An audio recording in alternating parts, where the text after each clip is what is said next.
आज की इस वीडियो में हम बात करने वाले हैं ऑपरेशन पाइथन के बारे में। शुरुआत करने से पहले बता देता हूँ, चैनल को सब्सक्राइब कर ले और वीडियो को आखिरी तक देखें, क्योंकि शॉर्ट वीडियोस भी मैं जो बनाता हूँ उसमें ज़्यादा अच्छे से नहीं समझ में आएगा, तो इसलिए वीडियो को पूरा आखिरी तक देखें। तो आज हम बात करने वाले हैं ऑपरेशन पाइथन के बारे में। कल बात किए थे ऑपरेशन ट्राइडेंट के बारे में कि कैसे 60% तो उसी में कराची को ख़त्म कर दिया था इंडियन नेवी ने, कराची को, पाकिस्तान को। अब पाकिस्तान को पूरी तरह से ख़त्म किया गया था। अब उसके बाद जो बचा कुछ 40% है, 4 दिसंबर को इंडिया ने पहले वो ख़त्म किया, 4 दिसंबर को कराची में जाके 60%। फिर उसके बाद बचा हुआ 40% ऑपरेशन पाइथन में ख़त्म किया गया। कोड नेम इसको दिया गया था ऑपरेशन पाइथन। ये इंडिया पाकिस्तान के वॉर का ही पार्ट है। तो अब उस समय क्या हुआ था कि अब इंडिया पाकिस्तान का वॉर का जो हुआ था, अब उसके बाद क्या हुआ था कि ऑपरेशन ट्राइडेंट के ठीक 4 दिन बाद ये ऑपरेशन पाइथन हुआ था। और मैंने कल बताया था कि 4 दिसंबर को इसी ऑपरेशन ट्राइडेंट के लिए नेवी डे हर साल मनाया जाता है, भारतीय नौसेना दिवस। तो आज बात करेंगे ऑपरेशन ट्राइडेंट क्या था, कैसे पूरे इस वजह से कराची बंदरगाह तो इससे पूरा ख़त्म ही हो गया एक तरह से। तो इस बारे में बात करेंगे। तो देखिए, ऑपरेशन ट्राइडेंट बोला था, उसके बाद है ऑपरेशन पाइथन। तो ये 71 में बहुत बड़ा वॉर हुआ था। इसके पता ही है, इंडो बांग्लादेश लिबरेशन वॉर। थोड़ा सा इसके बारे में जान लेते हैं, थोड़ा सा हिस्ट्री। देखिए, साल 1947 में इधर आज़ाद होता है इंडिया इंडिया इंडिया और फिर उसके बाद बंटवारा हो जाता है पाकिस्तान और इंडिया पाकिस्तान का। तो जो ईस्ट बंगाल का पार्ट है की मेजोरिटी में वो मुस्लिम मेजोरिटी वाला पाकिस्तान में चला जाता है, और ये वाला क्या बोलते हैं, मुस्लिम मेजोरिटी वाला और बाकी का जो ईस्ट पाकिस्तान है जो वो इंडिया में चला जाता है, पाकिस्तान में चला जाता है। जो वेस्ट बंगाल है जहाँ पे जो हिंदू मेजोरिटी वाला एरिया है वो इधर आ जाता है इंडिया में। तो ये जो ईस्ट पाकिस्तान बंगाल का जो एरिया है, जब ये पाकिस्तान के पास चला जाता है तो यहाँ पे मोहम्मद अली जिन्ना ने उर्दू बोल दिया कि उर्दू चलेगी, और काफ़ी चीज़ें हुई। तो ये सबसे होने वाला कुछ था नहीं।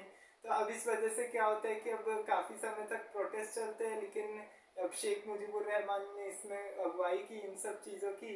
और 1900 देखते ही देखते 1970 में इलेक्शन आ जाता है। किसी दिन बांग्लादेश लिबरेशन वॉर पे भी अब सेपरेट वीडियो बनाएंगे, उसकी तो उसमें पूरी हिस्ट्री जानेंगे कि आखिर क्या हुआ था, कैसे बांग्लादेश अलग हुआ था।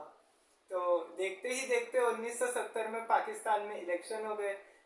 पीपीपी और आवामी लीग के बीच में इलेक्शन लड़े गए। पीपीपी जो पाकिस्तान की तरफ से लड़ी थी, जिसमें जुल्फिकार अली भुट्टो लड़ रहे थे, और जो ये इंडिया की, ये जो ईस्ट पाकिस्तान की थी आवामी लीग, इसकी तरफ से शेख मुजीबुर रहमान लड़ रहे थे।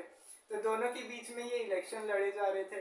अब जब ये इलेक्शन लड़े जा रहे थे, अब इसमें क्या हुआ कि अब जब रिजल्ट आया तो इसमें आवामी लीग को 166% वोट से ज़्यादा तो वोट तो आवामी लीग के पास गए। तो शेख मुजीबुर रहमान गए जीत। अब शेख मुजीबुर रहमान जीते, इधर पाकिस्तान को पसंद नहीं आया, जनरल टिक्का खान को बुलाया कि सबको मारना पीटना चालू कर दो, और काफ़ी कुछ हुआ उसके बाद। मास मर्डर, रेप, ये सब ऑपरेशन सर्च लाइट हुआ। फिर उसके बाद भर भर के रेफ्यूजीज इधर आने लगे। अब आसाम तक, इधर तो बॉर्डर शेयर होता है, आसाम, त्रिपुरा, मेघालय, उड़ीसा, वेस्ट बंगाल, इधर से तो बांग्लादेश सबसे बड़ा बॉर्डर शेयर करता है अपना। तो इधर से भर भर के लोग इधर आने लगे इंडिया में। अब जैसे लोग इंडिया में आ रहे, अब इंदिरा गांधी ने प्राइम मिनिस्टर थी, बोला कि ये क्या हो रहा है। तो उस समय मना कर दिया गया कि ये सब पता चला कि ऐसी ऐसी बर्बरता हो रही है। तो मीटिंग बुलाई गई। मीटिंग में सैम मानेकशॉ आए। सैम मानेकशॉ ने वॉर चैलेंजेस को बताते हुए युद्ध में जाने से मना कर दिया। युद्ध में जाने से इधर से मना किया। तो उसके बाद क्या हुआ कि युद्ध में जाने से मना कर दिया, बोला कि बाद में जो वक्त हमारा होगा, जगह हमारा होगा, सब इधर होगा। तो फिर ऐसे करके ये सब हुआ। तो फिर उसके बाद क्या हुआ कि जब ये सब हुआ तो उसके बाद फिर 3 दिसंबर 1971 को पाकिस्तान ने इंडिया पे प्रीएम्प्टी स्ट्राइक कर दी। प्रीएम्प्टी स्ट्राइक मतलब पहले ही हमला करने का।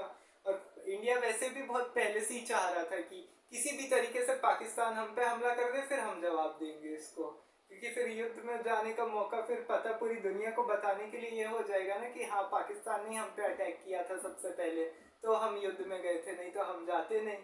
और इस तब तक इंडिया ने सोवियत से भी ट्रीटी साइन कर ली थी, इंडो सोवियत ट्रीटी।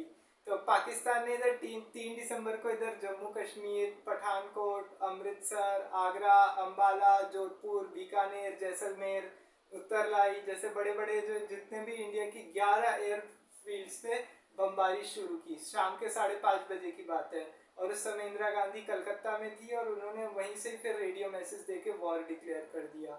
अब जैसे ही वॉर डिक्लेयर हुआ, इधर सब लड़ रहे, इधर Indian navy, Indian force, India वायुसेना, नौसेना, थल सेना जितने भी थे, पूरी आर्मी को इस बार छूट मिली हुई थी। एसएम नंदा ने इधर परमिशन ले ली थी कि 65 में हमको डेमोक्रेटिव लाइन को रोकने से, पार करने से रोक दिया गया था कि मतलब ये जो वाटर के जो डेमोक्रेशन लाइन होते हैं उसको क्रॉस नहीं करेंगे। लेकिन इस बार इंदिरा गांधी ने खुली छूट दे दी थी कि सब जाए, जिसको जैसे वॉर करना कर सकता है। लेकिन अब उसके बाद क्या हुआ कि अब जब ये हुआ तो फिर उसके बाद क्या हुआ था कि फिर 4 दिसंबर को इधर ऑपरेशन ट्राइडेंट शुरू किया। ऑपरेशन ट्राइडेंट शुरू किया तो फिर क्या हुआ कि अब जब ऑपरेशन ट्राइडेंट शुरू किया तो उसमें भी काफ़ी सारे पाकिस्तान के शिप्स डुबा दिए गए। टीएनएस गाजी को डुबा दिया गया, आईएनएस खुखरी, आईएनएस निर्बाक जैसे बड़े बड़े जो पाकिस्तान के शिप्स थे, सुपरसोनिक मिसाइल्स थी जिसमें लगी हुई, सब अमेरिका ने दी थी पाकिस्तान को। ये सब जितनी भी मिसाइलें थी, जितने भी हथियार थे, सब पाकिस्तान अमेरिका ही सब पाकिस्तान को मुहैया करा रहा था। सारी चीज़ें लड़ने के लिए, हथियार हो, सामान हो, गोला बारूद, बम, जितनी भी सारी चीज़ें सब इधर से हो रहा था। अब रशिया ने अब इधर 4 दिसंबर को इंडियन नेवी ने ऑपरेशन कर दिया, 60% का इधर हो गया ऑपरेशन पाइथन। ऑपरेशन ट्राइडेंट शुरू हो गया। ऑपरेशन ट्राइडेंट में काफ़ी कुछ हो गया। अब पाकिस्तान ने उसके बाद ऑपरेशन पाइथन से ये पाकिस्तान ने अब इसके बाद ऑपरेशन ट्राइडेंट के बाद काफ़ी उभरने की कोशिश की कि जैसे तैसे करके अब इसको बचाया जाए। लेकिन अब इंडिया ने फिर है ना एक और, तब तक उससे पहले एक और बड़ा प्लान एग्जीक्यूट कर दिया था कि अब तो ऐसे करके कराची बंदरगाह को तो ख़त्म ही कर दिया जाएगा।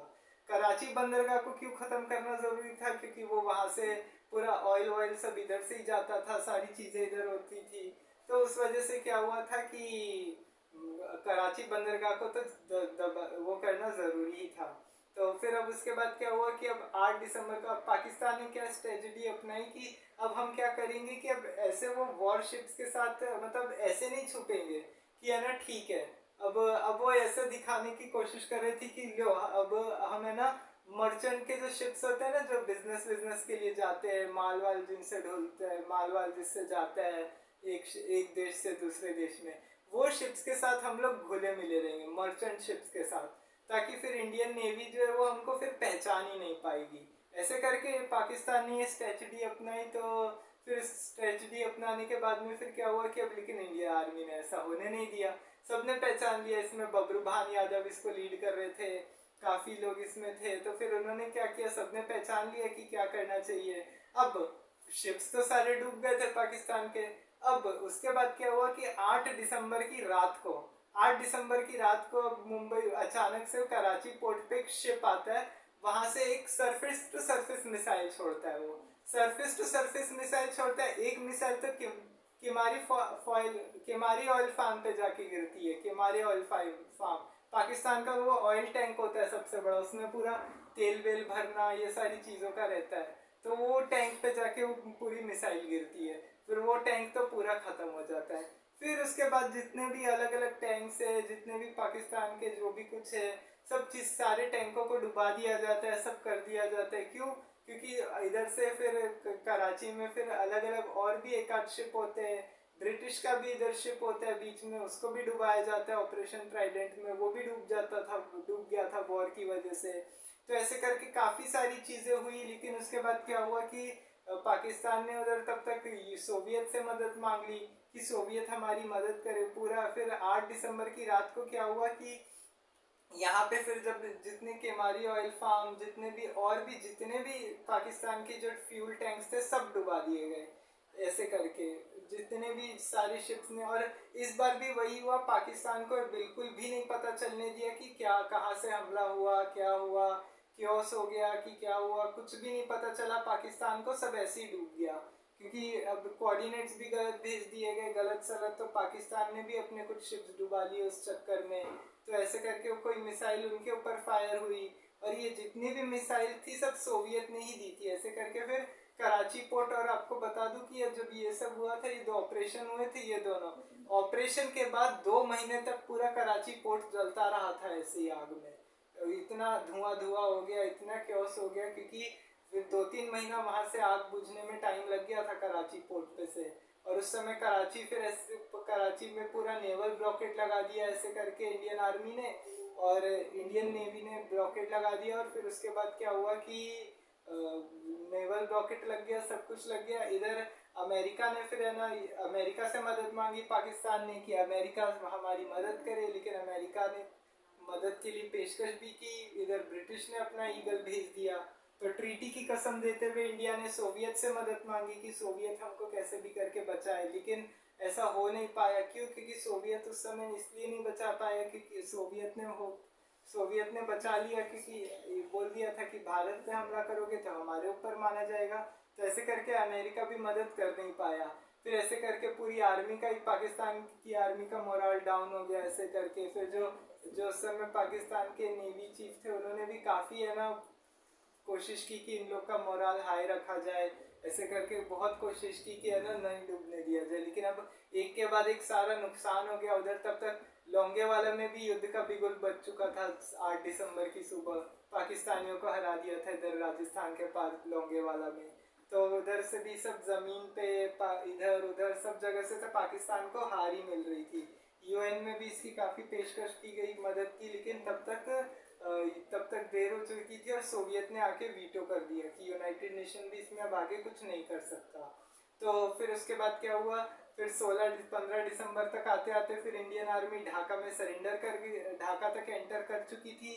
फिर गवर्नर के हाउस पे बमबारी हुई। गवर्नर के हाउस पे इधर अब जब बमबारी होने के बाद गवर्नर ने भी रिजाइन कर दिया। 16 दिसंबर ने मित्रवाहिनी और मुक्ति वाहिनी ने ढाका को ले लिया। मुक्ति वाहिनी की इंडिया ने बहुत मदद की थी इस समय, आपको पता होगा। मुक्ति वाहिनी को पूरी तरह से ट्रेन किया गया था कि किस तरह से लड़ना चाहिए उनको। तो अब मुक्ति वाहिनी की मदद की गई थी। उसके बाद मुक्ति वाहिनी ने गुरिल्ला टैक्टिक्स की मदद से पाकिस्तानियों को ढूंढ ढूंढ के मार रही थी जहाँ पे भी मिल रहे थे तो जो पाकिस्तानी। तो ऐसे करके मुक्ति वाहिनी ने काफ़ी फिर बमबारी करने की कोशिश की थी, लेकिन उस समय ये हुआ था कि अगर मुक्ति वाहिनी को अगर दे देते, अगर मुक्ति वाहिनी, क्योंकि फिर 16 दिसंबर को ढाका को ले लिया तो मुक्ति वाहिनी ने, तब तक फिर इंडिया ने सरेंडर का प्रस्ताव दे दिया था पाकिस्तान को, क्योंकि पता था कि अगर मुक्ति वाहिनी अगर इनको पकड़ लेगी तो फिर बाद में इनके साथ सलूट बहुत बुरा किया जाएगा जो इन्होंने किया था। पाकिस्तान को युद्ध विराम का सरेंडर करना पड़ा। फिर 16 दिसंबर को इधर जगजीत सिंह अरोड़ा के साथ मिलकर नियाजी ने सरेंडर कर दिया। जगजीत सिंह अरोड़ा के बारे में भी बताया था उस दिन मैंने कि कौन थे, उनकी बायोग्राफी बताई थी।